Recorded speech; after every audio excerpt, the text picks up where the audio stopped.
समीक्षा केंद्र, इसका जो एम है विद्या समीक्षा केंद्र का, सीखने के परिणामों में बड़ी उपलब्धि के लिए डेटा और प्रौद्योगिकी का लाभ उठाना।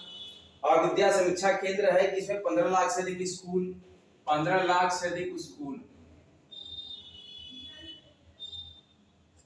और 96 लाख शिक्षक। क्या प्रोजेक्ट है ये? 96 लाख शिक्षक और 26 करोड़ छात्र के डेटा, और 26 करोड़ छात्रों के डेटा को कवर किया जाएगा। शिक्षा प्रणाली की समग्र निगरानी को बढ़ाने के लिए बिग डेटा विश्लेषण, आर्टिफिशियल इंटेलिजेंस, मशीन लर्निंग का प्रयोग करके उनका सार्थक विश्लेषण किया जाएगा, जिससे अधिगम परिणाम में सुधार होगा। तो ये था विद्या समीक्षा केंद्रों के लिए टोल फ्री नंबर की सुविधा। अब उत्तर प्रदेश में 2028 तक पर्यटन में 5 गुना वृद्धि का लक्ष्य रखा गया है। कहां पर? 2028 तक पर्यटन वृद्धि का लक्ष्य रखा गया है। 11 अगस्त 2024 को उत्तर प्रदेश सरकार पर्यटन स्थलों और बुनियादी ढांचों का पुनरुद्धार करेगी। मतलब यूपी सरकार जो भी आपके पर्यटन स्थल है और ढांचे हैं पर्यटन संबंधित, उनका पुनरुद्धार करेगी। और इसका लक्ष्य रखा गया है कि इन ईयर 2000 के सन तक, ध्यान दीजिए, आपको सही दिख रहा हूँ, चलिए, ये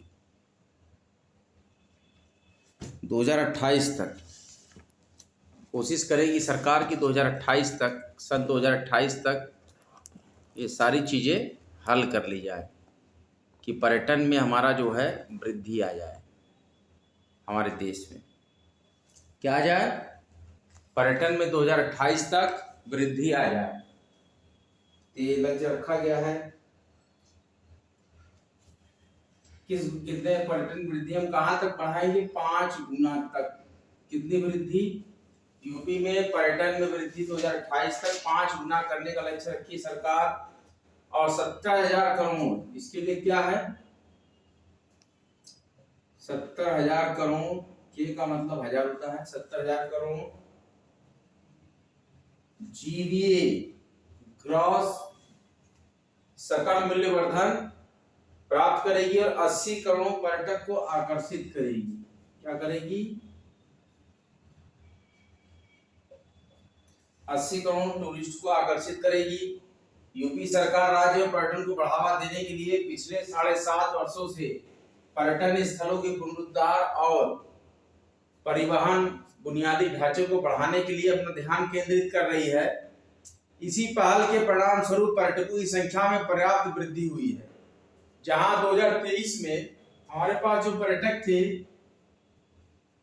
2023 में यूपी में 48 करोड़ से अधिक, 48 करोड़ से अधिक पर्यटक थे।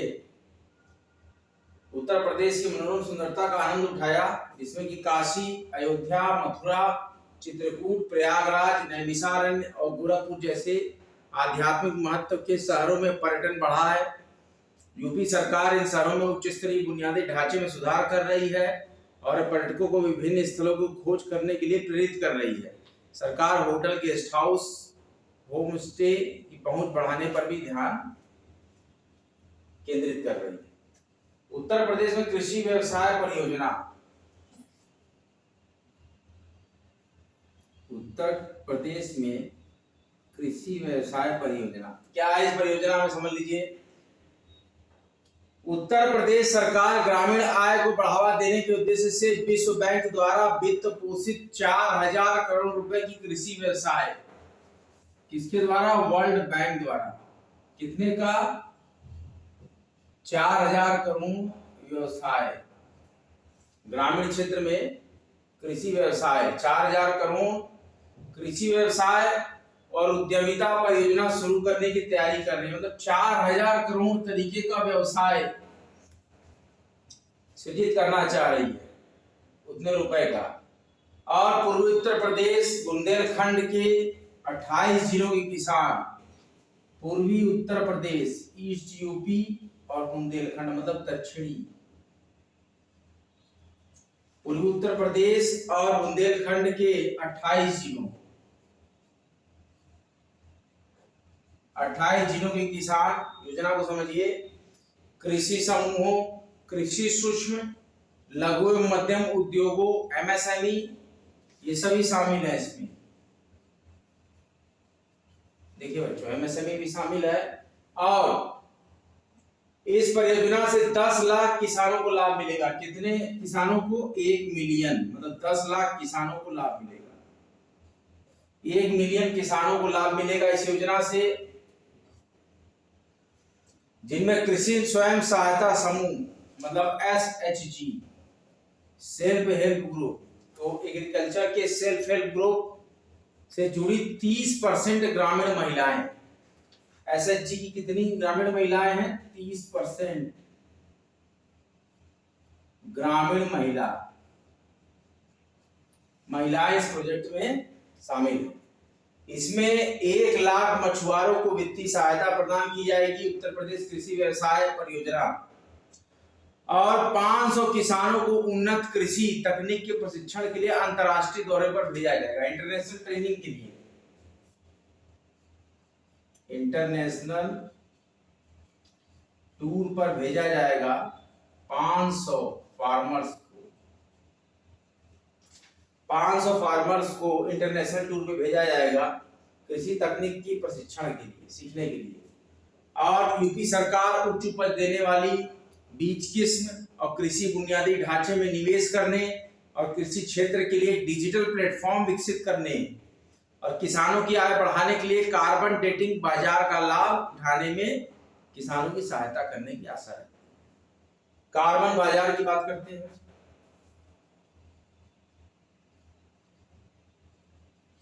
कार्बन बाजार क्या है? कार्बन बाजार मूलतः कार्बन उत्सर्जन पर मूल्य निर्धारण करने का एक साधन है। वे व्यापार प्रणालियां स्थापित करते हैं जहां कार्बन क्रेडिट या अनुमतियां खरीदी और बेची जा सकती हैं। कार्बन क्रेडिट एक प्रकार का व्यापार योग्य परमिट है जो संयुक्त राष्ट्र के मानकों के अनुरूप वायुमंडल से 1 टन कार्बन डाइऑक्साइड को हटाने, कम करने या पृथक करने के बराबर होता है। कार्बन अनुमतियां या कार्बन सीमाएं देशों या सरकारों द्वारा उनके उत्सर्जन कटौती लक्ष्यों के अनुसार निर्धारित की जाती है, और कार्बन ट्रेडिंग की औपचारिक शुरुआत संयुक्त राष्ट्र के क्योटो प्रोटोकॉल में, किसमें?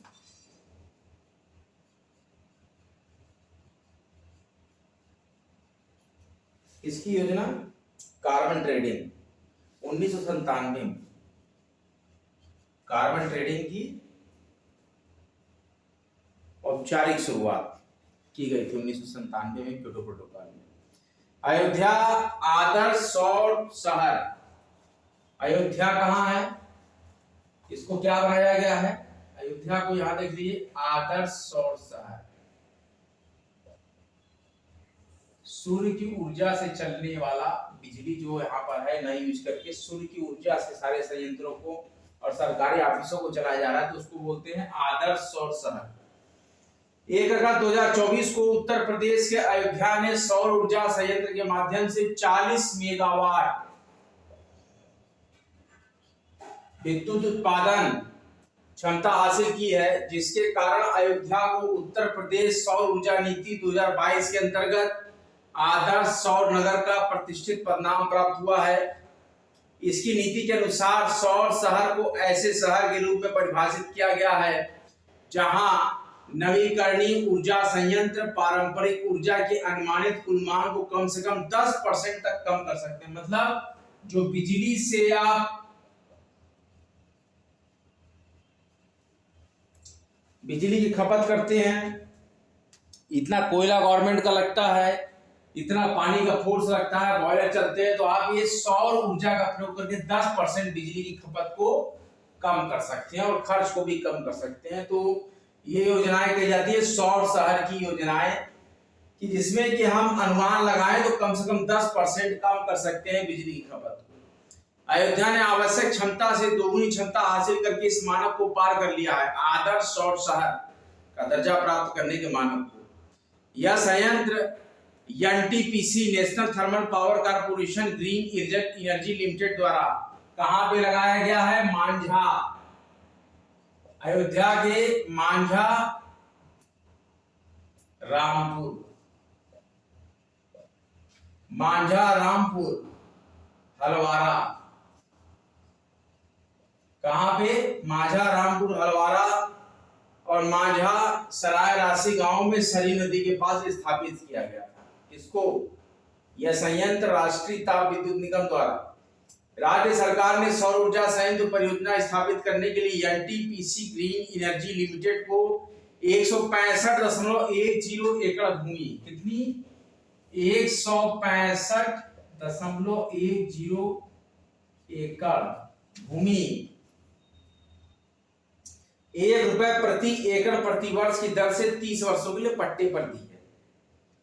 ये संयंत्र जो लगेगा वो Uttar Pradesh power corporation limited UPPCL सौर ऊर्जा संयंत्र जो है यूपीपीसीएल द्वारा 25 वर्षों के लिए लागत प्लस निर्धारित टैरिफ पर खरीदा जाएगा, जिससे अयोध्या को एक आदर्श सौर शहर घोषित किया जा सके। क्या घोषित किया गया है? आदर्श सौर शहर अयोध्या। उत्तर प्रदेश में लॉजिस्टिक क्लस्टर्स की स्थापना क्या है? क्या स्थापित हो रहा है उत्तर प्रदेश में? Logistic cluster.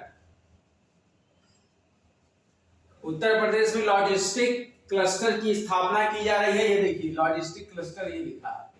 उत्तर प्रदेश में 31 जुलाई 2024 को उत्तर प्रदेश सरकार ने 30 जिलों में एक्सप्रेसवे के किनारे, कितने जिलों में? 30 जिलों में, 30 जिलों में एक्सप्रेसवे के किनारे 33 इंटीग्रेटेड मैन्युफैक्चरिंग लॉजिस्टिक क्लस्टर, कितने? 33। क्या क्या खोला जा रहा है? 33 इंटीग्रेटेड, 33 इंटीग्रेटेड मैन्युफैक्चरिंग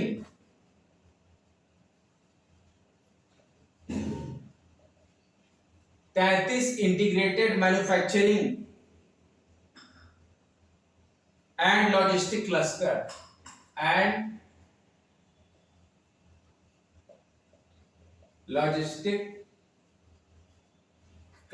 खोले जाएंगे। 33 integrated manufacturing and logistic clusters IMLC की स्थापना की जाएगी। IMLC integrated manufacturing logistic cluster खोला जा रहा है। कहां पर? 30 जिलों में एक्सप्रेसवे के किनारे उत्तर प्रदेश में 31 जुलाई 2024 को कहा गया कि इसकी स्थापना की प्रक्रिया शुरू की है। 5 प्रमुख एक्सप्रेसवे के किनारे IMLC स्थापित किए जाएंगे। इसमें गंगा बुंदेलखंड, कहां लॉजिस्टिक क्लस्टर स्थापित किए जाएंगे? गंगा बुंदेलखंड, आगरा लखनऊ, ये सब एक्सप्रेसवे है जिसके किनारे लॉजिस्टिक क्लस्टर एस्टेब्लिश किए जाएंगे। गोरखपुर लिंक, ये सारे एक्सप्रेसवे का नाम मैं बता दे रहा हूं जहां जहां हो रहा है कि गंगा एक्सप्रेसवे के किनारे, बुंदेलखंड के किनारे, आगरा लखनऊ के किनारे, गोरखपुर लिंक एक्सप्रेसवे के किनारे और पूर्वांचल एक्सप्रेसवे के किनारे।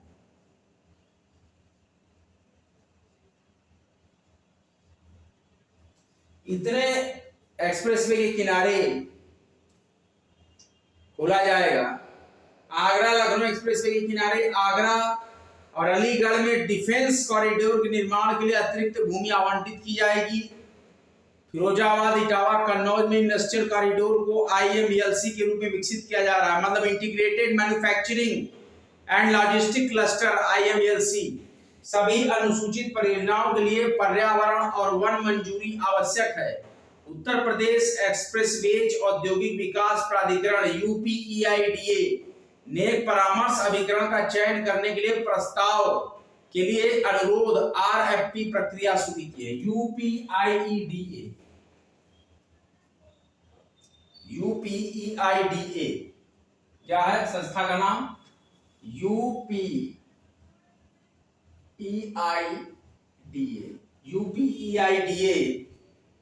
मतलब उत्तर प्रदेश एक्सप्रेसवेज औद्योगिक विकास प्राधिकरण ने परामर्श अभिकरण का चयन करने के लिए प्रस्ताव के लिए RFP प्रक्रिया शुरू की है।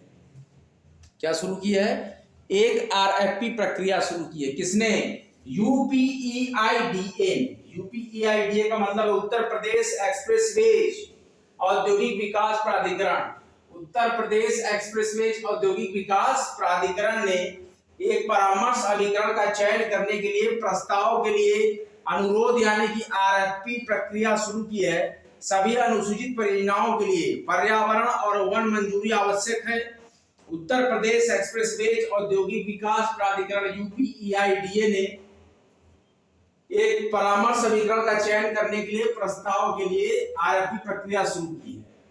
उत्तर प्रदेश विधानसभा ने पारित किया लव जिहाद विधेयक।